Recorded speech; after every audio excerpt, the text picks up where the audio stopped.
अस्सलाम वालेकुम जी, कैसे हैं आप सब। और ये आप मेरे पाँव देख रहे हैं। आज मैं ना आपको हाथों, पाँव और मुंह के लिए ना वैसलीन से कोई ऐसी रेमेडी बताऊंगी ना कि अगर आप इसको दिन में एक बार यूज़ करेंगे ना तो पूरी सर्दियां जो है ना आप मुझे दुआएं देंगे। क्योंकि डेड स्किन जो होती है, स्किन का फटना, एड़ियों का फटना बहुत बहुत ज़्यादा प्रॉब्लम करता है और हमें कोई हल नहीं निकलता। अच्छा, मेरा जो बेटा है ना, उसकी स्किन जो है ना वो इतनी ज़्यादा ड्राई है ना, बहुत ज़्यादा ड्राई है। और उसको कोई चीज़ मैं लगा लूँ वो 5 मिनट के बाद उसके मुंह से उड़ जाती है और समझ ही नहीं आ रहा होता कि वो मैं उसका क्या करूँ। अच्छा, मैंने ना यहाँ पे ले लिया है जी 2 चम्मच बेसन लिया है और ना 1 चम्मच जो है ना वो मैंने ली है वैसलीन।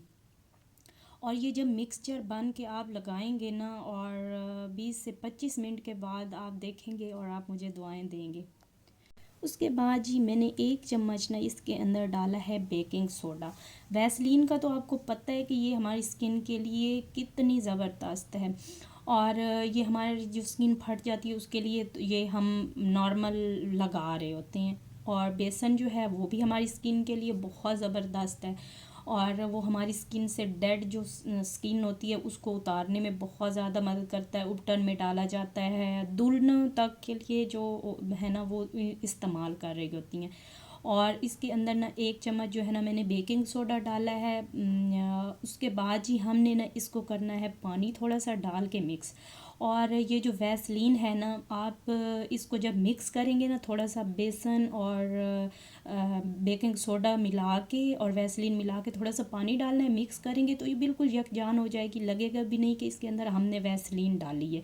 बहुत अच्छे से ये मिक्स हो जाएगी। उसके बाद जी हमने करना है इसको अपने हाथों पे, पाँव पे और आप फेस पे भी।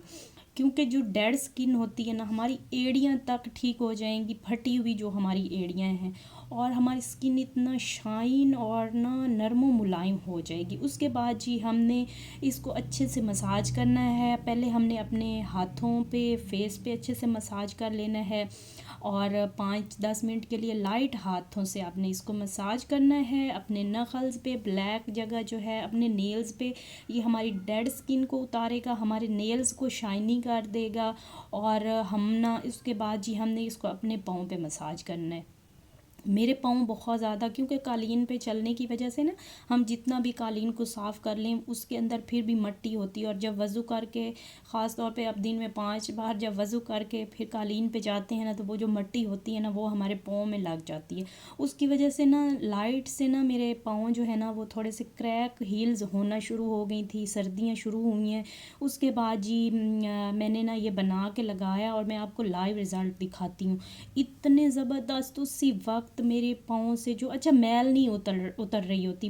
फिर मैंने क्या किया, गर्म पानी किया, उसके अंदर शैम्पू डाला और उसको ना अपने पाँव को झामे से अच्छी तरह से साफ़ किया और ब्रश से ना अपने पाँव को, नेल्स को अच्छे से और हाथों को क्लीन किया। और अपने फेस को ना बेसन से लेके आप क्लीन कर लें या साबुन से अगर आप कर सकते हैं तो ये देख सकते हैं आप इंस्टेंट ना मेरी एड़ियाँ इतनी गंदी पीछे आपने देखी हैं हो रही थी तो मैंने ना ये अब भी इतने साफ़ और नीट हो गए थे मेरे पाँव, मेरे हाथ और मेरा जो फेस है ना, बहुत ज़्यादा इंस्टेंट जो है ना आपको ग्लो मिलेगा। आपने नीम गर्म पानी से अपने फेस को वॉश करके उसके बाद ठंडे पानी से वॉश करना है। क्योंकि गर्म पानी से मसाम खुल जाते हैं और फिर जब आप ठंडे पानी से वॉश करेंगे तो मसाम आपके बंद हो जाएंगे।